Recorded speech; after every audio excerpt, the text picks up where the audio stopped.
You know that feeling? You're leaning back in the dentist chair, you hear that clink of metal instruments on the tray, and your stomach does a little flip? Well, today we're going to pull back the curtain on that mystery.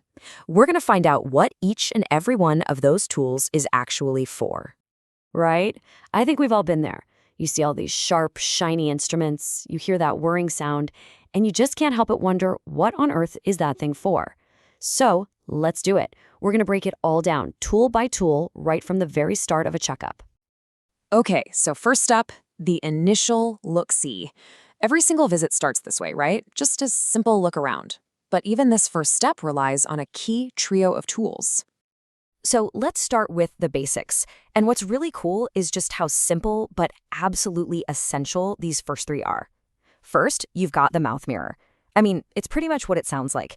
It lets the dentist see all those hard-to-reach spots, kind of like their own personal rear-view mirror for your mouth. Then there's that pointy one, the Explorer. It looks a little intimidating, but it's used to gently, and I mean gently, check the surfaces of your teeth for any little soft spots that could be a cavity starting. And finally, the pin set, which are basically just fancy tweezers for moving around small things like cotton rolls with total precision. Together, these three are like the dentist's detective squad, gathering clues. All right, let's move on to the part that, let's be honest, can make us all a little tense, the cutting instruments. But if you think of it less as cutting and more as incredibly precise clearing and shaping, it suddenly makes a lot more sense. This is all about preparing a tooth for a filling or restoration. So when a dentist needs to prep a tooth, it's not a one-size-fits-all situation. They have two main families of tools for the job. You've got your hand instruments, which are all about delicate, precise manual work. And then you have the rotary instruments. Those are the high-speed power tools for getting the job done efficiently. Let's dig into the hand tools first. Seriously, these things are less like dental tools and more like a miniature sculptor's kit. Each one has a super specific job. You've got excavators, which are like these tiny, super precise spoons made for scooping out decay. Then you've got chisels and hatchets, which are used to smooth out the walls of the cavity and get rid of any weak enamel. And last but not least, the margin trimmers. Their job is to create this tiny angled edge, like a bevel, which is absolutely crucial for making sure the filling can lock in tight and stay put.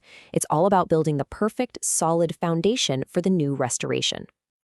And that brings us to it, the most famous, or maybe infamous, sound in all of dentistry. We're talking about the rotary burr.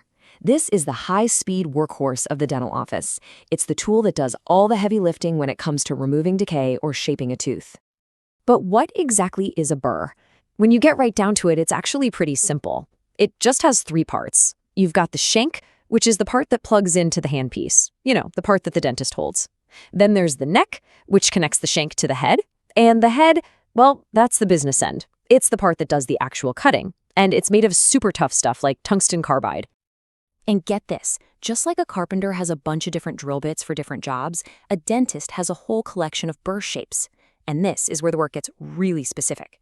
A tiny round burr might be just for getting things started, opening up a cavity. But then something like a pear-shaped or an inverted cone burr is used to shape the inside, creating these little undercuts that act like anchors to hold the filling in. It's incredible, really. Every single surface, every single angle has a specially designed tool just for it. So once all the decay is gone and the cavity is prepped just right, it's time to rebuild the tooth. This is the restoration phase, and honestly, it's just as much an art as it is a science. Now we're moving into what are called plastic instruments, and that name can be a little confusing. It's not because they're made of plastic, they're usually metal. The name comes from the word plastic in its original sense, meaning something that's soft and can be molded. These are the tools for shaping filling materials while they're still soft and pliable. And here we go, back to the sculptor's toolkit. They'll start with a spatula to mix up the filling material. Then they grab a packing instrument or a condenser to push that material down into the cavity, making sure it's packed in there nice and tight. After that, they use carvers to literally sculpt the filling so it matches the original shape and grooves of the tooth. And to finish it all off, a burnisher is used to smooth and polish the surface. It's an incredibly meticulous process. Okay, so the filling is in and it's been shaped, but we're not quite done yet. There are still the finishing touches. This last step is all about making sure that new restoration is perfectly smooth and blends in seamlessly. And hey, just like with the cutting tools, you've got two options here, hand and rotary. For those really tight spots between teeth, a dentist might use something that looks like a tiny strip of sandpaper to smooth things out by hand. For the main surfaces, they'll pop a special polishing tip onto the rotary handpiece to give it a beautiful high-gloss finish. And this isn't just about making it look good. A super smooth surface makes it way harder for plaque to grab on, which helps the filling last so much longer. Okay, so we've walked through the whole process, the exam, the prep work, and the restoration. But you know what? None of that would even be possible without a whole other group of tools, the ones that are working in the background. These are the unsung heroes of the dental toolkit. Think about it. Your mouth is a wet place, right? And that's a huge challenge when you're trying to do precise dental work. So you have things like the rubber dam, which is this sheet that basically isolates the one tooth they're working on from everything else.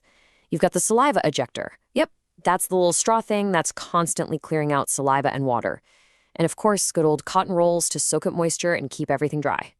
Honestly, without these guys, getting a safe, long-lasting filling would be pretty much impossible. So when you see that tray of instruments now, hopefully you see it differently. It's not just a random pile of scary-looking metal. It's a complete, highly specialized system. You have tools for examination, for precision shaping, for artistic restoration, and for careful finishing. Just like the slide says, these really are instruments of precision, craft, and care. So hopefully that whole tray of tools seems a lot less intimidating now, right? Maybe the next time you're in for a checkup, you'll spot the Explorer or the Burnisher and think, hey, I know what that's for. You'll see it not as something to be nervous about, but as a symbol of the incredible skill and precision that goes into keeping your teeth healthy. So I'll leave you with this question. Next time you're in that chair, which tool are you going to see in a whole new light?